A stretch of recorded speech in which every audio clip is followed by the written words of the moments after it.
Shall we only accept good from God and not trouble?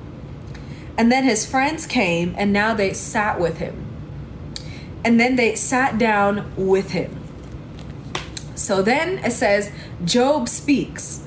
And from this point on, basically the rest of Job, what happens in the book of Job here is Job is speaking, and he's lamenting about all the thoughts on his heart and on his mind and all the things like that. And then his friends take turns. His friends take turns telling him what he should do, how he should curse God, how he should do this and things like that. So it literally goes on and on and on, and they're just basically having like this interesting debate. They're having this interesting debate, and I encourage you guys to read it and just to see what his friends were saying and what his replies were.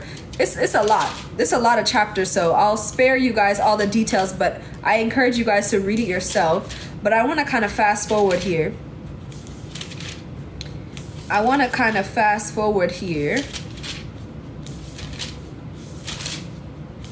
Because there's a lot.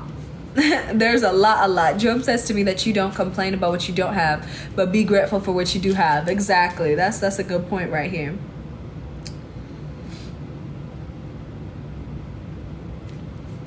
So I'm trying to see which part I want to focus on here. I really love Job 38, Job chapter 38. I'm like, let me see. How deep shall we get into this? Because it's a lot. It's a lot that goes into here. Okay, let's go to 38. Let's go to 38. Chapter 38. So like I said, most of the chapters are focused on one of my favorite chapters. Oh, okay, confirmation. So the other chapters are basically like Job going back and forth with his friends. I'll answer you guys' questions as well towards the end. So let's go to 38. So Job chapter 38. That word made me want to run around the block. So it says in 38, we're going to fast forward. Actually, I'm going to do 37. Unleashes his lighting. Okay, yeah, let's go to 38. Let's go to 38. Then the Lord spoke to Job out of the storm and said, "Who is this that obscures my plans with words?" Hey guys, without knowledge. "Brace yourself like a man. I will question you and you shall answer me." This is God that's talking right here. He told Job, "Where were you when I laid the earth's foundations? Tell me if you understand. Who marked off its dimensions? Surely you know. Who stretched a measuring line across it? On what were its footings set? Or who laid its cornerstone? While the morning stars sang together and all the angels shouted for joy. Who shut up the sea behind doors when it burst forth from the womb?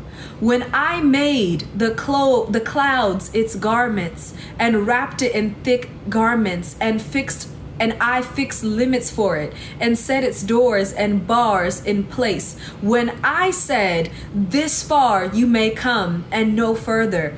Here is where your proud waves halt. This is God talking. He told him, have you ever given orders to the morning or shown the dawn its place, that it might take the earth by the edges and shake the wicked out of it? The earth takes shape like clay under a seal. Its features stand out like those of a garment. The wicked are denied their light, and their upraised arm is broken. Have you journeyed to the springs of the sea, or walked in the recesses of the deep? Have the gates of death been shown to you? Have you seen the gates of the deepest darkness? Have you comprehended the vast expanses of the earth? Chapter 38. Job wasn't silent. He was silenced. Literally, God was like, know your place, okay? Have you comprehended the vast expanses of the earth? Tell me if you know all this.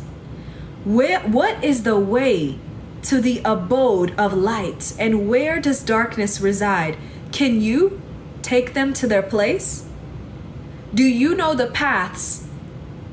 Do you know their paths to their dwellings?